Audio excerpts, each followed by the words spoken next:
Hello, ചിഞ്ചസ് F എമ്മിലേക്ക് എല്ലാവർക്കും സ്വാഗതം. ആദ്യമായിട്ടാണ് ഈ ചാനൽ കാണുന്നതെങ്കിൽ ഒന്ന് സബ്സ്ക്രൈബ് ചെയ്തേക്കണേ. പവിത്രത്തിൻ്റെ ഇന്നലത്തെ എപ്പിസോഡ് അവസാനിക്കുന്നതന്നെ രാധയും ജീനയും സംസാരിക്കുന്നതാണല്ലോ. പിന്നീട് കാണിക്കുന്നത് കുളിച്ച് ഭക്ഷണം കഴിക്കാൻ വേണ്ടി വന്ന വിക്രമിനെയാണ്. വിക്രം ഇന്ന് ഉച്ചയ്ക്ക് ഭക്ഷണം തട്ടിക്കളഞ്ഞതിൻ്റെ സോറി പറയുന്നുണ്ട് വേദയോട്.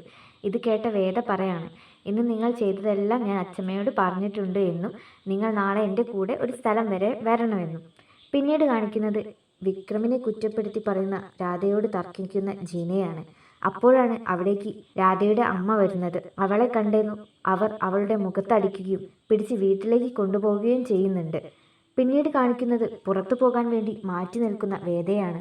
അപ്പോഴാണ് അവിടേക്ക് നന്ദിനി വരുന്നത്. എവിടെ പോവുകയാണെന്ന് അന്വേഷിക്കാനായിരുന്നു ആ വരവ്. വേദ പറയുന്നുണ്ട് വിക്രമിൻ്റെ കൂടെ കറങ്ങാൻ പോവുകയാണെന്ന്. അങ്ങനെ പറഞ്ഞുകൊണ്ട് വേദ വിക്രമിൻ്റെ അടുത്തേക്ക് പോകുന്നുണ്ട്. അങ്ങനെ വിക്രമിൻ്റെ കൈയും പിടിച്ച് നന്ദിനിയെ കാണിക്കാൻ വേണ്ടി നടന്നു പോവുകയാണ് വേദയും വിക്രമും.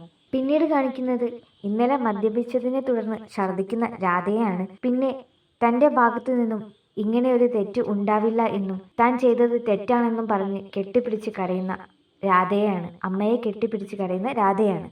പിന്നീട് രാധയ്ക്ക് ഓരോന്ന് പറഞ്ഞ് മനസ്സിലാക്കി കൊടുക്കുകയാണ് രാധയുടെ അമ്മ. അപ്പോഴാണ് അവിടേക്ക് നന്ദിനി വരുന്നത്. നന്ദിനി രാധയെ കാണാൻ വേണ്ടി വന്നതായിരുന്നു.